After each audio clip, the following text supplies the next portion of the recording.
ঐতিহাসিক অনুষ্ঠানের মধ্য দিয়ে স্বাক্ষরিত হয়েছে। সেই সনদে বিভিন্ন রাজনৈতিক দলের বিভিন্ন দফায় কিছু নোট অফ ডিসেন্ট আছে।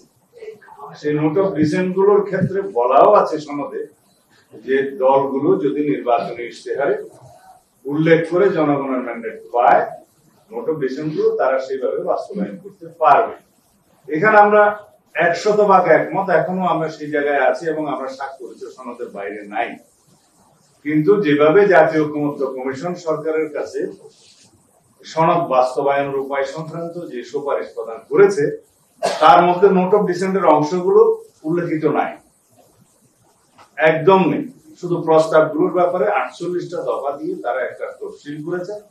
সেই তফসিলের প্রস্তাবগুলো সম্পর্কে গণভোটের প্রস্তাব করেছে।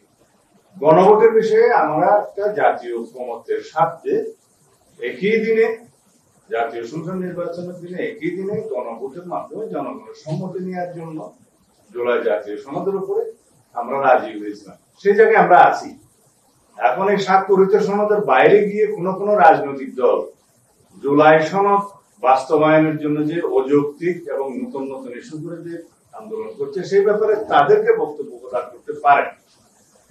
এর বাইরে আমরা সনদে স্বাক্ষরিত যে বিষয়গুলো আছে তার বাইরে যদি সরকার কোন সিদ্ধান্ত নিতে যায়, সেটা কোন রাজনৈতিক দল যারা সনদে স্বাক্ষর করেছে তাদের উপরে কোনো দায় দায়িত্ব বর্তাবে না বা মানতে বাধ্য নয়। এই মেসেজটা দেওয়ার জন্য আজকে আমাদের এই সংগঠন।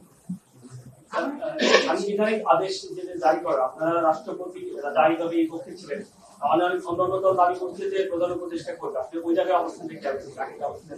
আদেশের বিষয়ে আমরা স্পেসিফিক কোন প্রস্তাব এরকম দেইনি যে আদেশ কে জারি। আমরা একটা সাংবিধানিকতার মধ্যে আছি। সাংবিধানিক ভাবে এই সরকার শপথ নিয়েছে, সবকিছু আইনানুগ ভাবে চলছে। এখন কোন অধ্যাদেশ জারি করার ক্ষমতা এই সংবিধান অনুসারে রাষ্ট্রপতি। যদি কোনো আদেশ জারি করতে হয়, সেই আদেশের মর্যাদা যদি আইনি হয়, সেই আদেশ জারি করার মতো কোন সাংবিধানিক অবস্থা বাংলাদেশে নেই। কারণ প্রেসিডেন্ট অর্ডারটা জারি করার একটা বিধান এক সময় ছিল, যতদিন পর্যন্ত বাংলাদেশের সংবিধান গৃহীত হয়নি। আপনারা সবাই জানেন, সেরকম পিইউ অর্থাৎ প্রেসিডেন্ট অর্ডার নিয়ে তখন রাষ্ট্র চলত। সংবিধান গৃহীত হয়ে যাওয়ার পরে রাষ্ট্রপতির আদেশ জারির আর কোনো বিধান রইল না, সেটা বিলুপ্ত হলো। এখন কি রকম আদেশ দিবে, সেই আদেশের মর্যাদা কি আইনি মর্যাদা হবে, সেটা এখনো সরকার নির্ধারণ করেনি।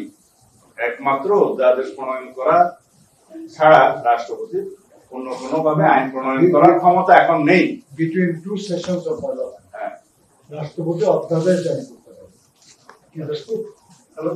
এখন যেটা করছে আর কি, রাষ্ট্রপতি অধ্যাদেশ জারি করে রাষ্ট্রপতি করছে, কিন্তু আদেশ জারি করার কোন বিধান বর্তমান সংবিধানে নেই। কিন্তু যদি এখন কোন প্রজ্ঞাপনকে আদেশ নামকরণ করতে চায় এবং সেটার আইনি মর্যাদা না থাকে, সেটা প্রজ্ঞাপনের মাধ্যমে সরকার প্রকাশ করতে পারে, গেজেট নোটিফিকেশন, আইন হবে না সেটা। আচ্ছা, আমার মনে হয় যে এই ব্যাপারে এটা আমরা প্রেস ব্রিফিং, কিন্তু এটা ডিবেটে পরিণত করছি। এটা ডিবেটে পরিণত করার কোনো সুযোগ নাই।